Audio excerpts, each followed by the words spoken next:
saya berharap kalian bisa belajar secara komprehensif ya, secara sungguh-sungguh untuk mengikuti mata kuliah statistika ini. Seperti itu. Oke, di mana sudah saya sampaikan tadi kenapa pentingnya mata kuliah statistika ini sesuai dengan tujuan pembelajarannya. Tujuan pembelajarannya sendiri adalah diharapkan nanti kalian bisa mampu mengambil keputusan secara tepat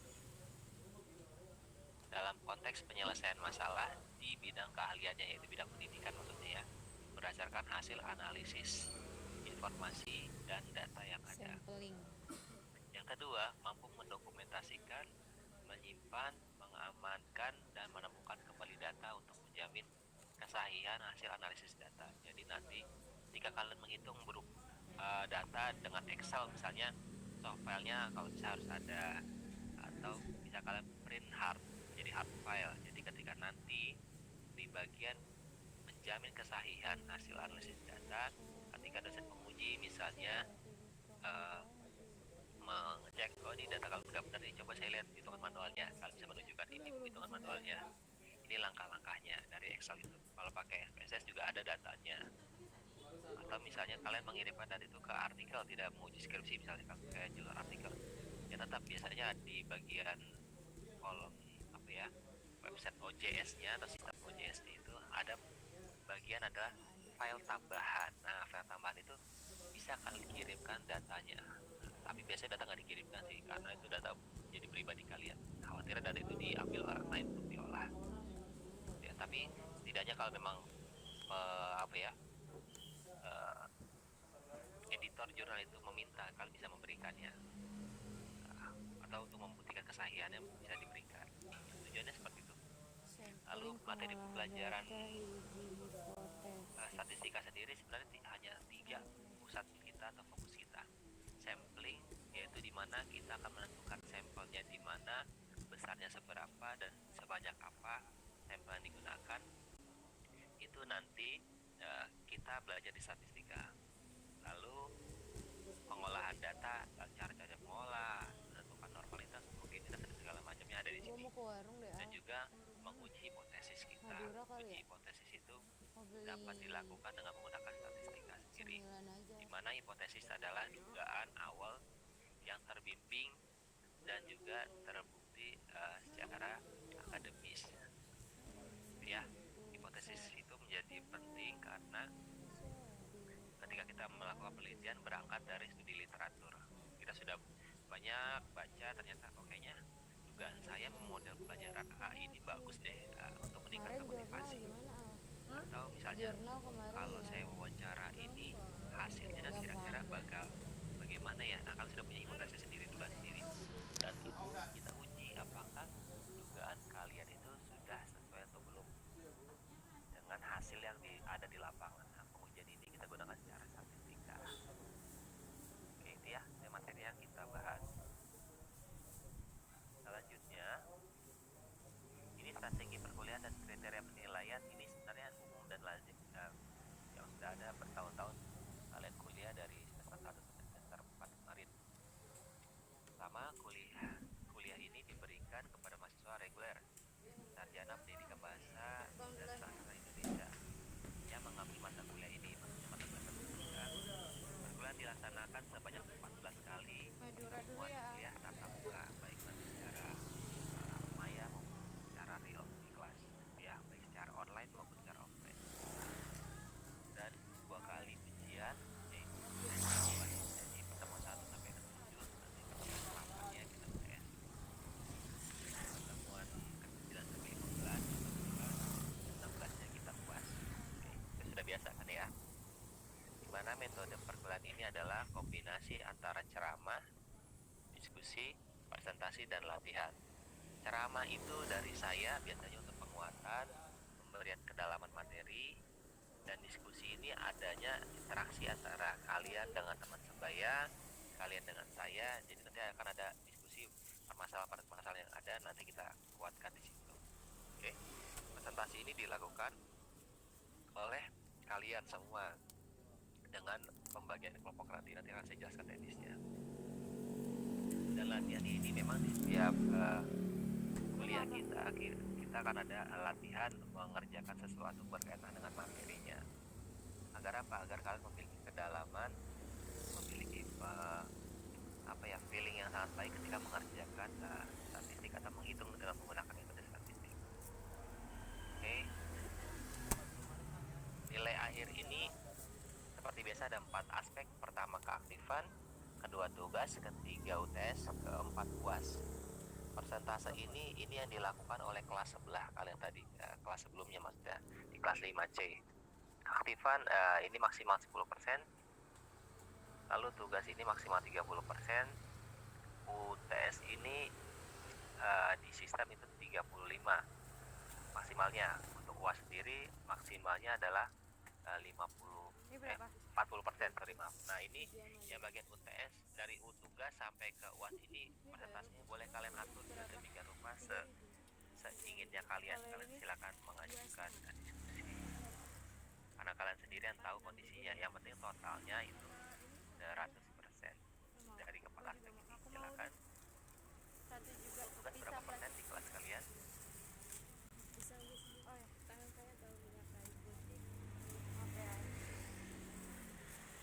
Silakan. Tugas berapa persen? Boleh kecil, misalnya 50, persentasenya tuh totalnya 15 sampai 30%. Nah, boleh minta apa? Aja tugasnya. Itu boleh. Silakan.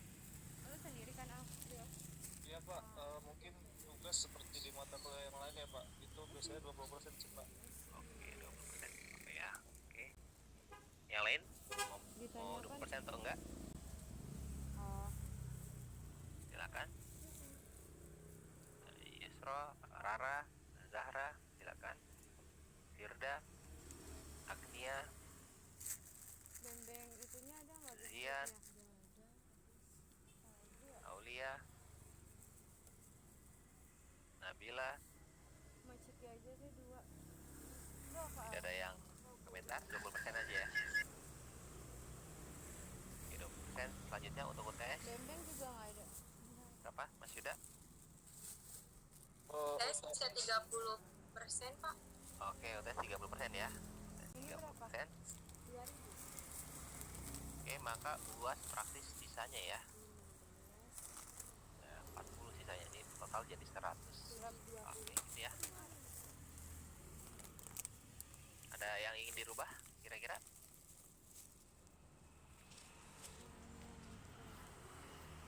Tidak Pak. Tidak ya. Oke. Makasih.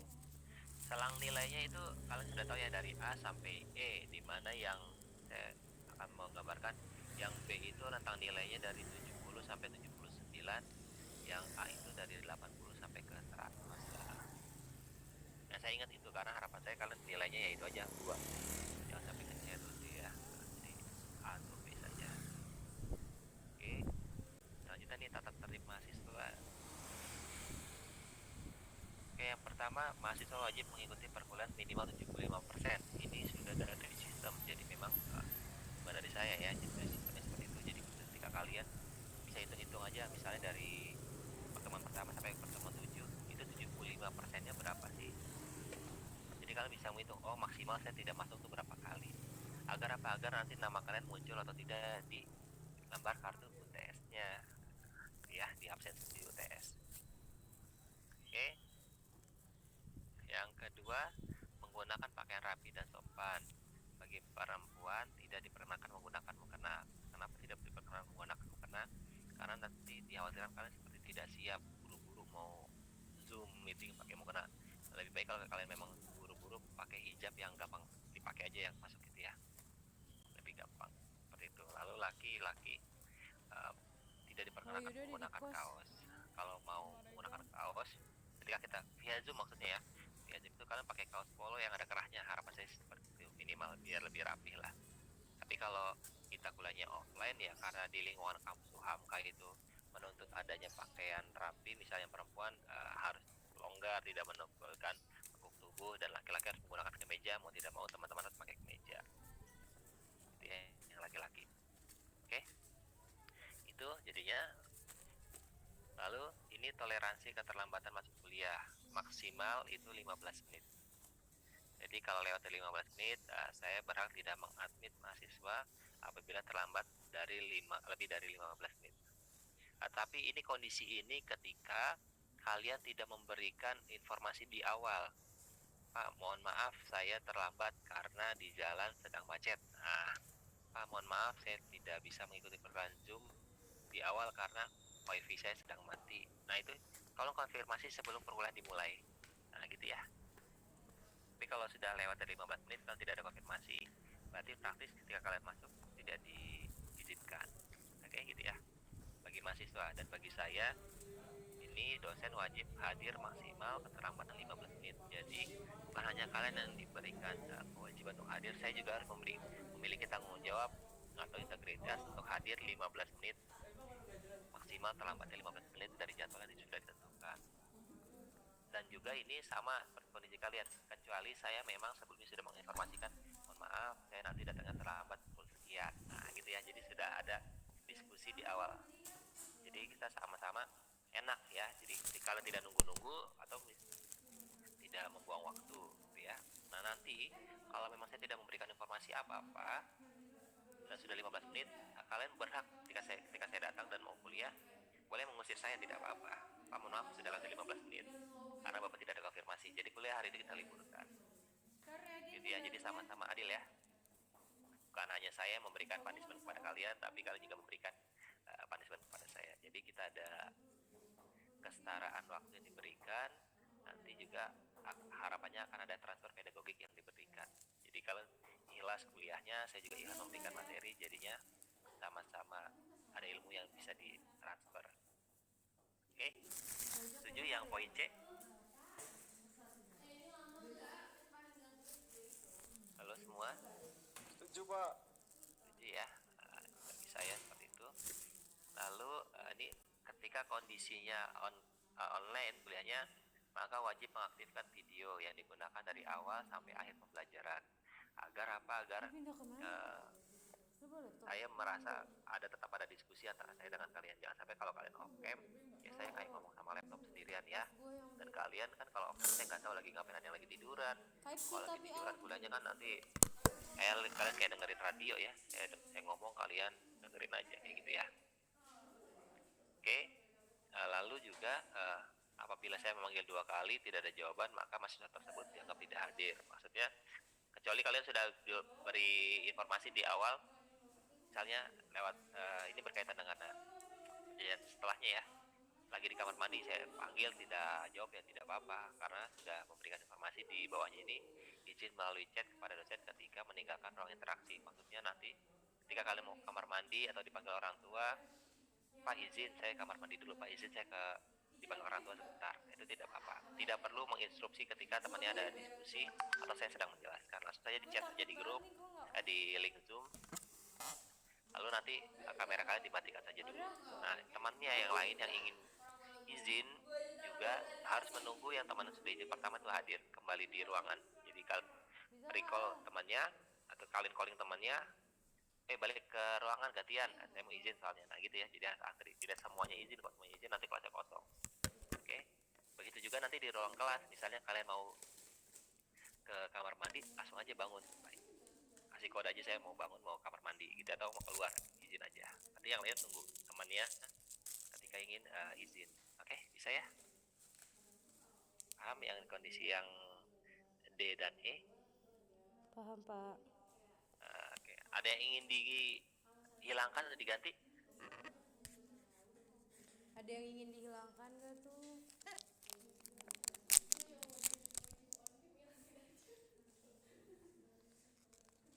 Halo, yang di D dan E ada yang ingin diganti?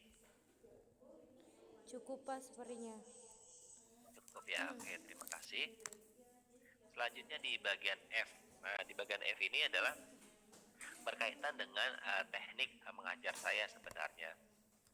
Jadi seperti ini, nanti di perkuliahan kita, mata kuliah statistika ini, kalian dianjurkan dan diwajibkan membuat kelompok. Karena mata kuliah kita berkaitan dengan awal tadi sudah saya sampaikan metodenya presentasi. Nanti kalian presentasi metodenya ya. Nanti sebelum UTS berarti kita ada 7 pertemuan, dikurangi pertemuan hari ini, Maka ada 6 pertemuan. Nanti materinya akan saya tunjukkan. Jadi kalian harus membuat 6 kelompok. Ya, jadi kalian harus membuat 6 kelompok dari total mahasiswa yang ada. Misalnya di absen ada 29, maka kalian bagi 6 dari 29 itu ya, misalnya 5, 5, 4. Nah, itu boleh. Tergantung kalian membagikannya nanti. Oke. Nah, berkaitan dengan hal tersebut, bagi teman-teman yang presentasi, contoh misalnya Regan kelompok dengan Dinda dan Karisma. Jadi kalian bertiga di online learning sistemnya Regan siapa lagi? mengupload PPT presentasi yang sama, gitu ya. Dan di upload itu sehari sebelum presentasi. Jadi maksimal, karena kita kuliah hari Jumat, maksimal kalian sudah menguploadnya jam 12 malam di hari Kamis. Oke, gitu ya. Tapi materinya sama yang diupload pas PPT-nya aja. Enak Kalau nggak ya? ukurannya terlalu besar dirubah jadi PDF lalu dikompres. Jadi nanti bisa tetap dimasukkan ke dalam online learning. Oke, itu untuk yang presentasi. Lalu bagi kelompok lain yang tidak presentasi, tetap membuat resume.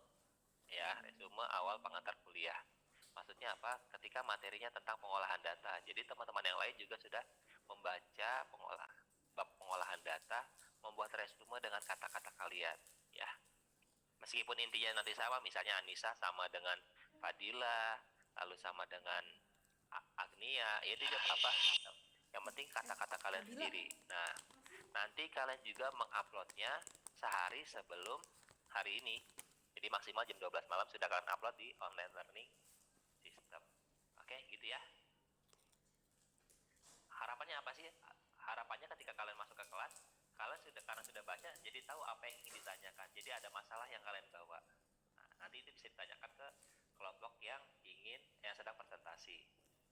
Ketika nanti permasalahan kalian ditanya ke kelompok yang sedang presentasi, ternyata kelompok yang sedang presentasi tidak bisa menjawab, itu nanti bisa dilempar ke teman lain yang sudah membaca dan mengerti.